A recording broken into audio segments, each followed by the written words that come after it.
네, 에버파워 비고르 두 번째 영상에서는 보시는 것처럼 K 레더 버전, 그러니까 캥거루 가죽이 적용된 제품에 대해서 한번 리뷰를 해보겠습니다.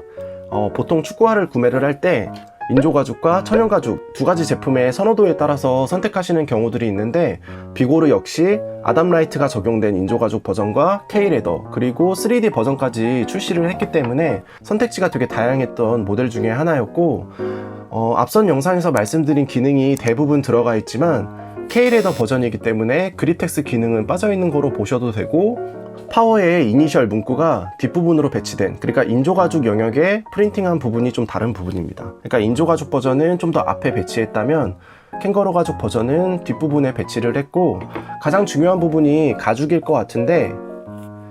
착용감이 되게 포근한 느낌이 있고 편하고, 특히나 푸마1의 20.1 같은 경우에는 프리미엄 캥거루 가죽을 사용했다고 설명에 나와 있는 것처럼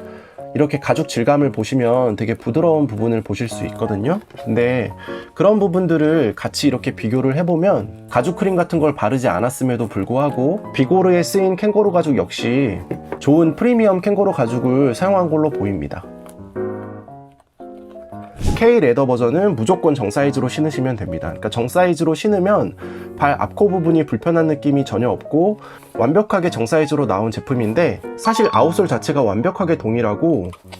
적용된 라스트 자체도 동일하겠지만 이렇게 가죽 같은 경우에는 확실히 인조 가죽 대비해서 조금 더 여유로운 부분이 있고, 이 끝쪽 부분 보시면 인조 가죽 대비해서 급격하게 떨어지는 게 아니라 약간 완만한 형태를 볼 수 있기 때문에 사이즈가 너무 딱 맞거나 압박감이 있는 착용감을 싫어하시는 분들이라면 무조건 K 레더를 선택하셔야 될 것 같고, 보통 캥거루 가죽이 적용된 축구화를 보면 가죽 범위를 얼마나 썼느냐에 따라서 한정판으로 나뉘거나 혹은 가죽 범위를 더 많이 사용하면 원가가 더 올라가는 부분들이 있는데, 지금 영역을 보시면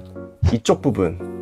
이 경계선을 기준으로 뒷부분은 인조가죽인데, 인조가죽 역시 그냥 인조가죽이 아니라 가죽 질감이 나는 인조가죽, 그러니까 TM4 레전드 5 보시면 앞부분은 천연가죽이었지만 뒷부분은 이렇게 인조가죽, 그러니까 나이키에서는 마에스트리의 이제 칸가라이트라고 해서 캥거루 가죽 느낌이 나는 인조가죽 소재를 사용함과 동시에 발수 효과를 강조하면서 무게 역시 절감한 부분을 보실 수 있거든요. 그런 부분들을 에버파워 비고르에서도 동일하게 적용했다고 보시면 됩니다. 뒷부분이 다 인조가죽으로 되어 있지만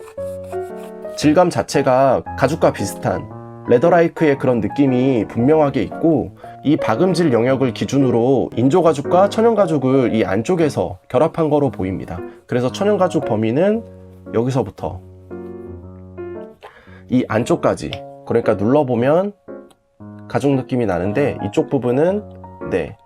그런 주름이 없이 평평한 반면에 이 안쪽 부분은 주름이 생기는 부분. 가죽 비중을 적지 않게 썼음에도 무게를 보시면 200g, 굉장히 가볍게 나온 제품이고, 오히려 인조가죽 소재의 무게를 보시면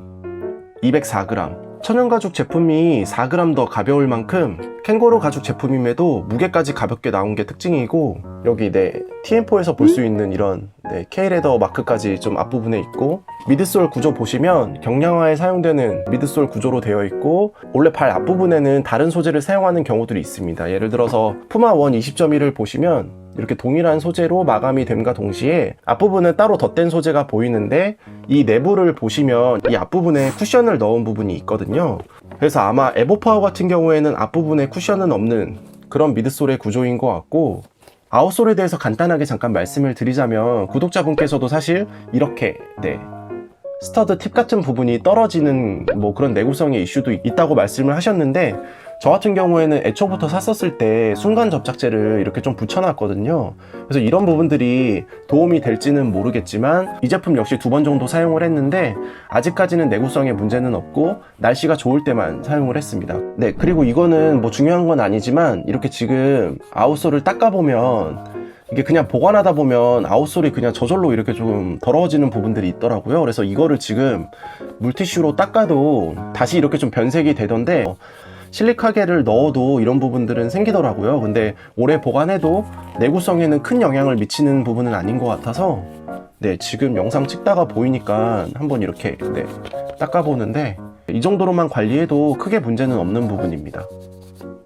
그래서 비고르 같은 경우도 이렇게 K레더 버전도 꾸준히 같이 출시를 해줬기 때문에 현재는 사실 일반 버전보다 더 구하기 어려운 제품이기는 하지만 이렇게 좀 디테일하게 살펴보면 K레더 역시 되게 잘 나온 제품이기 때문에 구매하실 수 있다면 이 캥거루 가죽 버전까지 추천을 드리고 싶고, 착화감으로만 본다면 K레더 버전이 좀 더 편하고 킥의 강점으로만 본다면 확실히 아담라이트 어퍼가 적용된 인조 가죽 버전이 좀 더 좋을 수 있습니다.